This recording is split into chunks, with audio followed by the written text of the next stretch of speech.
നമ്മളിന്ന് ഉണ്ടാക്കാൻ പോണത് മാംഗോ സാഗോ. നല്ല ക്രീമി ആയിട്ടുള്ള മാംഗോയും സാഗോയും പാലും കൂടി ഒഴിച്ചിട്ടുള്ള മാംഗോ സാഗോ. ഒരുമിച്ച് ഉണ്ടാക്കാം. ഒരു മാങ്ങ എടുക്കാം. ഓൾറെഡി ഞാൻ കട്ട് ചെയ്താണ്. ആ മാംഗോനെ നമുക്കൊരു കാര്യം ചെയ്യാം, വേർട്ടിക്കലിയും ഹൊറിസോണ്ടലിയും കട്ട് ചെയ്ത് കൊടുക്കാം.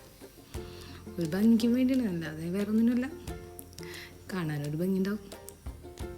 അങ്ങനെ കട്ട് ചെയ്തിട്ട് ബാക്കി പിടിച്ച് നീന്തുമ്പോൾ നല്ല പൂ പോലെ വിടർന്നു വരും. ഇത് നമ്മൾ ഉപയോഗിക്കാൻ പോണത് ആ താഴത്തിരിക്കണം മാങ്ങ. ഇതൊരു ഭംഗിക്ക് നമുക്കത് അവിടെ സൈഡിലെടുത്ത് വയ്ക്കാം. എന്നിട്ട് ആ താഴത്തിരിക്കുന്ന മാങ്ങ കട്ട് ചെയ്ത് ഒരു മിക്സിയുടെ ജാറിൽ ഇടാം.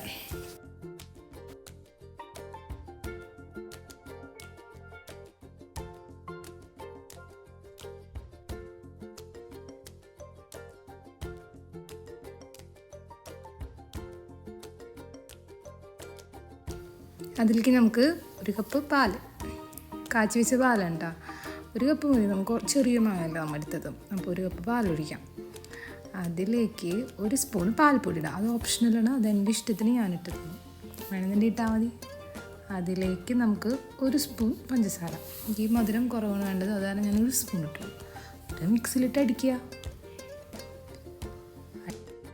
നെക്സ്റ്റ് സ്റ്റെപ്പിൽ നമുക്ക് സാഗോ വേവിക്കാം. സാഗോ വേവിക്കാൻ ഇത്തിരി അധികം വെള്ളം വെക്കണം കേട്ടോ. ഇത്രയും വെള്ളം വെച്ചാൽ പോരാ.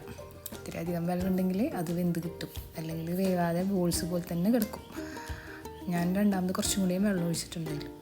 എന്നിട്ടിത് വേവണ വരെ വേവിക്കുക. വെന്ത സാഗോ എന്ത് ചെയ്യുക, ഒരു സ്റ്റെയിനറിലിട്ട് അരിച്ചെടുക്കുക.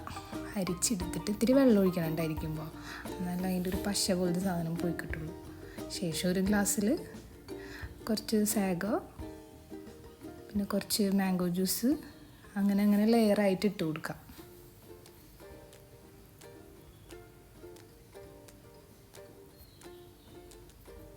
അതിനുശേഷം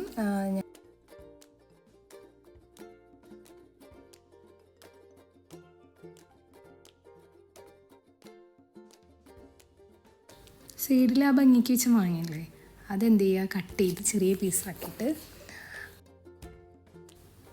ആ ജ്യൂസിൻ്റെ മുകളിൽ ഇത്തിരി അധികം ഇട്ട് കൊടുക്കുന്നുണ്ട്. എന്നാലും കടിക്കാനൊക്കെ കിട്ടുമ്പോൾ ആ സാഗോൻ്റെ ഒപ്പം ആ മാംഗോ കൂടി കിട്ടുമ്പോൾ ഉണ്ടാകുന്ന ടേസ്റ്റ് വേറൊരു ടേസ്റ്റ്. അങ്ങനെ ലാസ്റ്റ് ഒരു ലെയറും കൂടി മാംഗോ ജ്യൂസ് ഒഴിച്ച് കൊടുക്കുക. നല്ല ക്രീം പരുവത്തിലായിരിക്കട്ടെ നമ്മുടെ മാംഗോ സാഗോ ഇരിക്കുക.